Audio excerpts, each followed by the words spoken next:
Today's episode of Off the Timeline is titled The 2002 Season That Quietly Changed College Football Forever. In 2002, something strange started happening in college football in this alternate history. Not at Miami, not at Texas, not at USC. It started in places the TV executives barely cared about. A freezing night in Ames, Iowa. A loud Thursday night in Greenville, North Carolina. A divided fan base in Boulder, and a suddenly resurrected giant in Norman, Oklahoma. At first, nobody noticed the connection, but by the end of the season, four programs were unknowingly battling over the future of the entire sport. And here's the wild part. If things break just a little differently in this alternate history, there is a real chance the playoff era, conference realignment, and even modern college football culture itself starts almost 20 years early, because in this alternate history, the 2002 season becomes the moment the old college football world begins to transition out, and nobody, not even Oklahoma, comes out unchanged. And that sets the table for the sport starts changing. By the early 2000s, college football is already beginning to split into two worlds. One side believed in regional rivalries, player development, continuity, and local identity. The other side saw the future, more specifically TV money, branding, and national recruiting reach. Most fans didn't fully realize this yet, but a few programs absolutely did. And that's where this alternate history begins, because in this universe, four schools accidentally become the center of a philosophical battle over the future of the sport. And the craziest part? None of these four schools realize they're connected until November. By then, it's already too late to stop what they started. And that sets the table for Oklahoma returns. Even with their success earlier in the decade, Oklahoma enters 2002 believing something very simple. The 90s were an embarrassment. Instability, irrelevance, and in comes Bob Stoops. And suddenly Oklahoma remembered who it was again.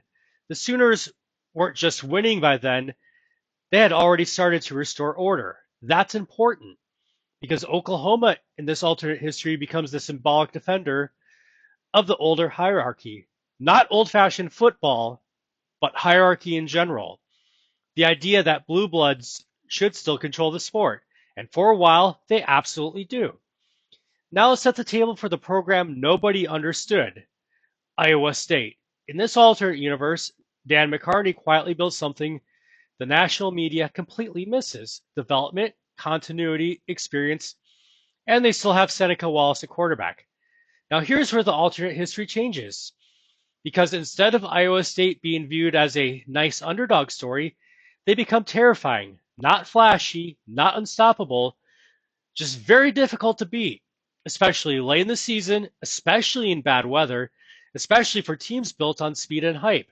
And suddenly, TV executives begin noticing something uncomfortable.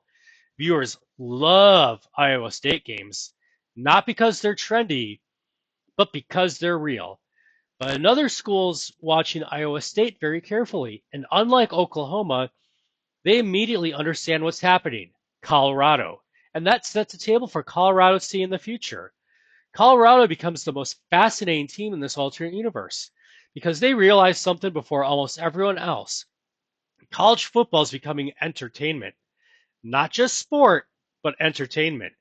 Atmosphere matters now. So does branding and TV presentation. Colorado leans into this early with big game environments, aggressive promotion, and national image building. Older fans around the Big 12 don't like it, but younger audiences love it. And suddenly, Colorado becomes a symbol of where the sport is heading. This creates a fascinating divide with Oklahoma, because Oklahoma sees Colorado as style over substance. Colorado sees Oklahoma as a dynasty trying to freeze time. And that tension becomes one of the biggest stories in the country. But first, we need to set the table for the Pirates, because everything gets more complicated, because out east, East Carolina starts ruining everybody's plans. They become America's favorite disruptor. And this is important because they are not a joke. They're physical, they're experienced, they're confident. Their Thursday night games become national events, not because they're flashy, but because viewers begin rallying around programs that feel locked out of the system. And suddenly, people start asking some questions. such as why do only certain conferences control the title race? Why do TV deals decide legitimacy? And why does a two-loss blue blood always seem safer than a smaller undefeated team? Those conversations start early in this alternate history, much earlier. Then comes the moment that changes everything, a freezing November night in Ames, and one game that accidentally starts a revolution. And that sets the table for the night Ames took over college football. It's November 2002. Oklahoma versus Iowa State. Cold rain, national TV, Big 12 title implications. Oklahoma enters expecting another hard-fought win. Instead, they walk into a four-quarter battle. Seneca Wallace plays the game of his life. Not statistically, but emotionally. Third down scrambles, broken plays, crowd energy, chaos. Iowa State doesn't overpower Oklahoma. They emotionally exhaust them. And by the fourth quarter, the entire country is watching. Not because Iowa State is a Cinderella, because America suddenly realizes these programs matter too. The ratings are enormous, unexpectedly enormous. And TV executives start to panic because they realize fans are responding emotionally to regional identity and atmosphere more than corporate polish. That scares people. And that sets the table for the split. After this game, college football fractures. Oklahoma doubles down on restoring dominance. Colorado pushes even harder towards spectacle and branding. Iowa State becomes a symbol of development and continuity. East Carolina becomes the face of anti-BCS frustration. Suddenly, sports radio debate rages on this, from coaches arguing on TV to writers beginning openly questioning whether the sport is leaving entire regions behind. And this alternate history introduces something years early, a proposed expanded playoff, not because fans want more football, because fans stop trusting the system itself. That's the key difference. But the ending is what makes this alternate history especially compelling, because the team that changes college football forever doesn't actually win the national title. And that sets the table for the ending. Oklahoma survives. That part matters. Because if Iowa State fully conquers the sport, that would bend reality way too much. Instead, Oklahoma restores the hierarchy one last time. But something has changed permanently. Fans no longer experience the sport the same way. The weaknesses are visible. The BCS feels even more fragile than it was in real life. Regional identity suddenly matters again. Smaller programs realize audiences will rally around them. And TV executives begin chasing that energy. And that accidentally accelerates conference instability, branding, expanded postseason conversations, and nationalization.